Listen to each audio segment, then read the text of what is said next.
Selamat siang semuanya, perkenalkan nama saya Adnan Kasogi. Saya mahasiswa Marketing Komunikasi dari BINUS University. Di sini saya akan menjelaskan materi mengenai group think. Oke, langsung saja.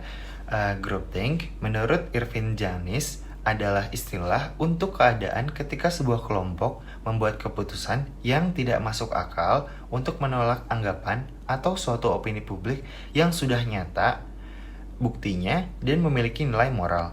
Keputusan kelompok ini datang dari beberapa individu berpengaruh dalam kelompok yang irasional tetapi berhasil mempengaruhi kelompok menjadi keputusan suatu kelompok.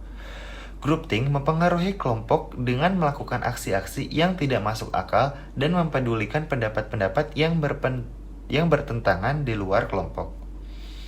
Kelompok yang terkena sindrom group think biasanya adalah kelompok yang beranggota dan memiliki background yang sama, terasing, tidak menyatu dari pendapat-pendapat luar, dan tidak ada aturan yang jelas tentang bagaimana proses pengambilan keputusan dalam kelompok tersebut. Group think adalah situasi di mana perilaku concurrent seeking cenderung muncul sebelum pendefinisian masalah dan solusi dibuat secara baik-baik. Kecenderungan munculnya perilaku tersebut dalam situasi menghadapi masalah disebabkan oleh adanya stres dan kecemasan. Stres dan kecemasan akan ketidakmampuan dan ketidakpercayaan diri menghadapi masalah menyebabkan kelompok cenderung menghindari dan lari dari masalah. Kepercayaan diri yang berlebihan juga menyebabkan kecenderungan mengambil resiko yang terlalu besar yang tidak sebanding dengan manfaat yang akan diperoleh oleh organisasi dari keputusan yang tidak rasional. Jadi, faktor utama concurrent seeking ini sering menjadi dasar terjadi di group thinking. Concurrent seeking ini adalah perilaku, kecenderungan yang saling ketergantungan dan kesepakatan bersama untuk bersatu dalam memecahkan masalah dalam kelompok. Perilaku ini juga muncul dipengaruhi oleh variabel kelompok kohesif, struktur kelompok yang jelek, dan konteks provokatif. Ketiga variabel inilah yang mempengaruhi kelompok untuk cenderung menggunakan group think dalam pemecahan masalah.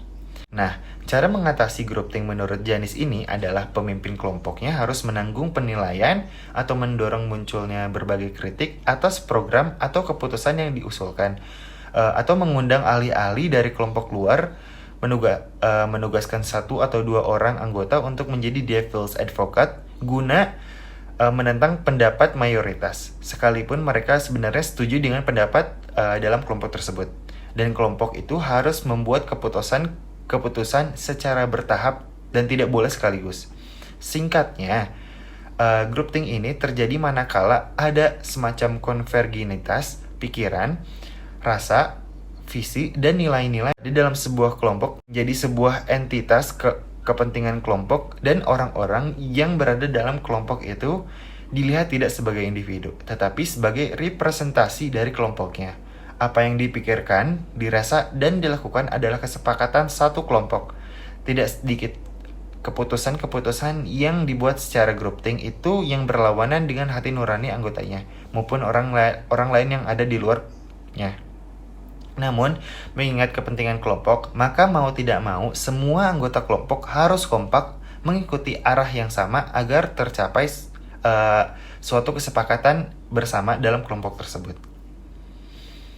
Oke, mungkin cukup sekian penjelasan group think yang bisa saya sampaikan. Mudah-mudahan semuanya bisa mengerti dan bermanfaat. Terima kasih.